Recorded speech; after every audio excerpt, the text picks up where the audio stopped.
Shalom, ketemu dengan saya lagi, Pastor Salim Mataheru. Saudara, saya ingin bagikan satu ayat firman Tuhan buat kita semua di dalam kitab Amsal pasal yang ketiga, ayat 25 dan ayat 26. Kalau saudara punya Alkitab, silakan buka dan kita akan bacakan ayat-ayat ini. Amsal 3 ayat 25 dan 26, saudara. Haleluya.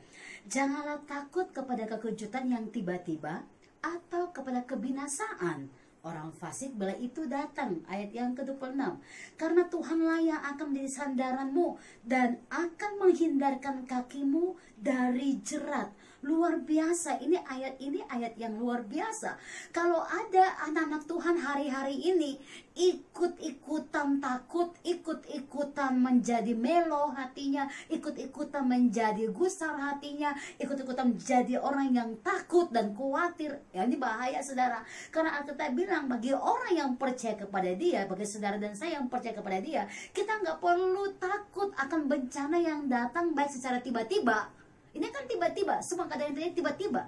Tapi disinilah kualitas iman seseorang, kualitas rohani saudara, di mana kembali suara seruanmu kepada Tuhan. Puji Tuhan kalau saudara disuruh ibadah di rumah masing-masing, karena memang ibadah nggak perlu di tempat yang manapun kita bisa beribadah.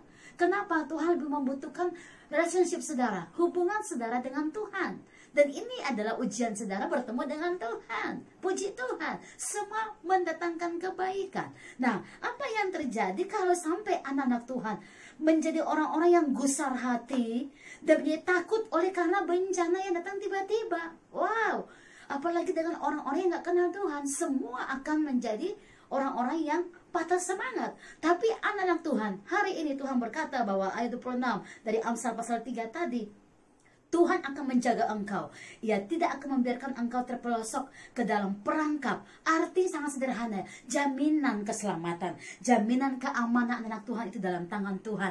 Oleh karena itu, ayo kembali suarakan kebenaran firman. Kembali suarakan iman saudara. Kembali suarakan pujian penyembahan saudara. Kembali suarakan doa-doa saudara. Ini waktunya saudara menopang orang-orang yang lain yang belum kenal Tuhan. Saudara menopang orang-orang yang sedang lemah dalam keadaan. Karena di dalam Alkitab 2 Timotius 1 ayat 7 berkata, Tuhan tidak pernah memberikan kita roh ketakutan, tetapi roh yang membangkitkan untuk kita menjadi kuat. Yang pertama. Yang kedua, ada kasih Tuhan yang memberikan kita bisa melakukan sesuatu kepada orang lain karena kasih Tuhan penuh dalam diri kita. Dan yang ketiga, ada ketertiban. Tertib dalam jam-jam doa kita, dalam jam-jam yang mengasihi Tuhan, tertib di dalam segala hidupan rohani kita. Ayo, come on, kerjakanlah keselamatan dengan takut dan gentar kepada Tuhan. Alkitab berkata kalau dia datang kedua kali, masihkah ada iman di hati saudara? Dan ini adalah satu tanda kebahagiaan kita. Dalam kitab Yakobus 1 berkata, jika engkau ada dalam satu ujian-ujian yang besar, berbahagialah. Kenapa? Karena ujian itu memberikan engkau punya roh kesabaran untuk percaya dan melihat bahwa Tuhan begitu sangat hebat dan sangat dahsyat dalam hidup saudara.